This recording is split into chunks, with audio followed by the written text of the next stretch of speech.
Hey guys, got back in away from when chapter 4 continues.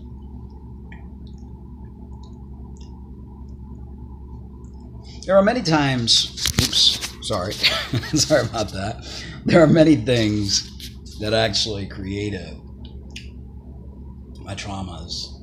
I like to call them factoids or areas of points that we get stuck in every time there's a traumatic event in a child's life. There's a creation of, I'm trying to find the word, an engram, that leaves us scarred and we get stuck in that particular moment. There are many of those in my lifetime. The actual mental abuse from my mother. And again, I love my mom dearly. I don't think she did things on purpose. I don't think that she set out to make my life miserable. I think she's a byproduct of her environment, a byproduct of her disease, thyroid removal, byproduct of my grandmother and the upbringing. But nonetheless, these things do create obstacles in our lives. So between the never being good enough, nothing I ever did was good enough, the fearful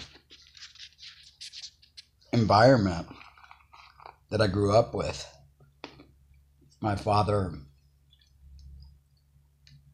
was a very stern man. There was one of his famous lines: children's talk when hens pee. Los niños hablan cuando la gallina mean. Okay, Dad, when do hens pee? He never really answered. He was like, no, they never pee. So children never talk.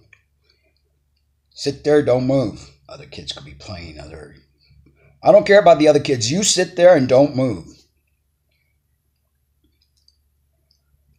Ever so careful not to piss him off. Ever so careful not to trigger him. Especially if he was drinking.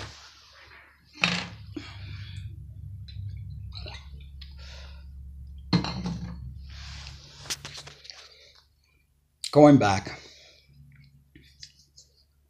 trying to remember that first time that I got molested. I think I had gone home from school. I think I was probably, I don't even remember what grade I was in. But my mom dropped me off, left me alone in the house at 8 years old, as she proceeds to go to work.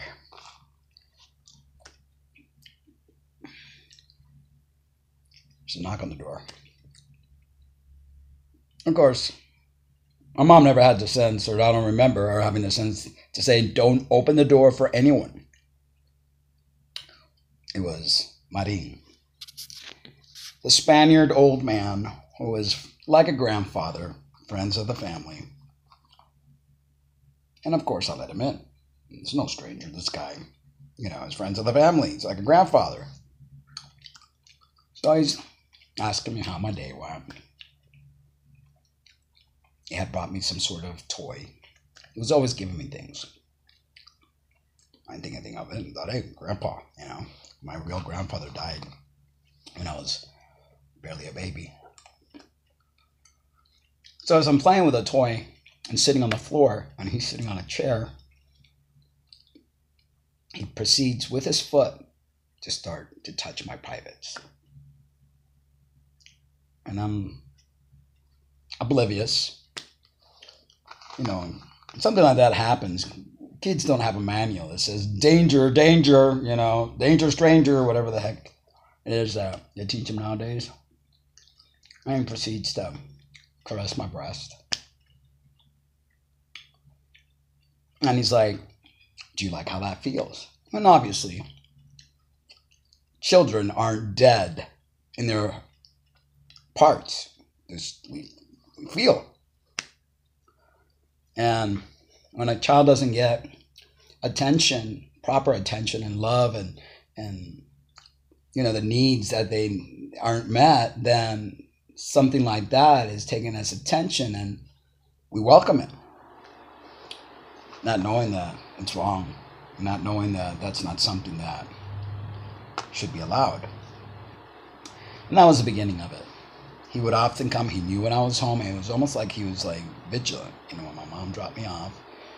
And this proceeded, he would get even deeper with giving me oral and having me perform oral on him and things of that nature. And like I said, this proceeded for 4 years of my life till one day I was growing up. I was like, this is gross. You're an old man. Stop, The guy died a terrible death. Karma is really an SOB. They cut him piece by piece. He kept having first one arm amputated, another leg amputated, another leg amputated till he died. So, the universe took care of him. With my cousins, we would have sleepovers. They'd be like whipping out their little weenie and look what I got, you don't have this, and then to try to get all sexual with me, and it's like, no, I had enough sense then to push them away.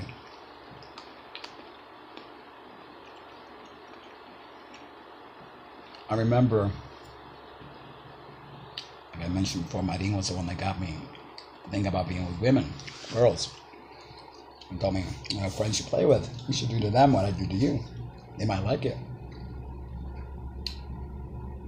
And if I recall, I got myself into a lot of trouble because of it.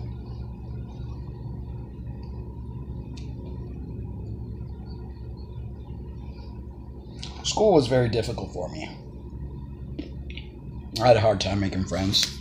I didn't relate to people very well. I was a loner. I preferred to be in a corner by myself, play by myself.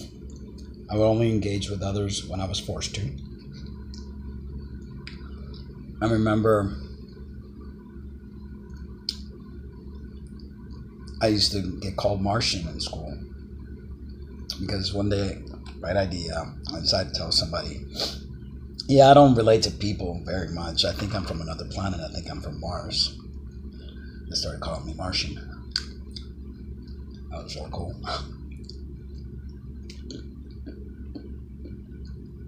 My childhood was definitely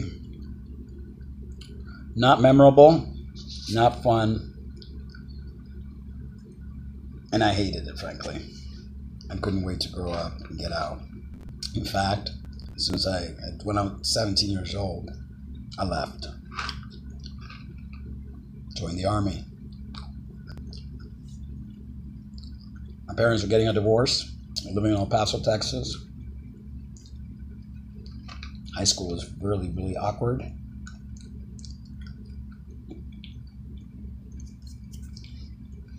I joined the army, and what happened here?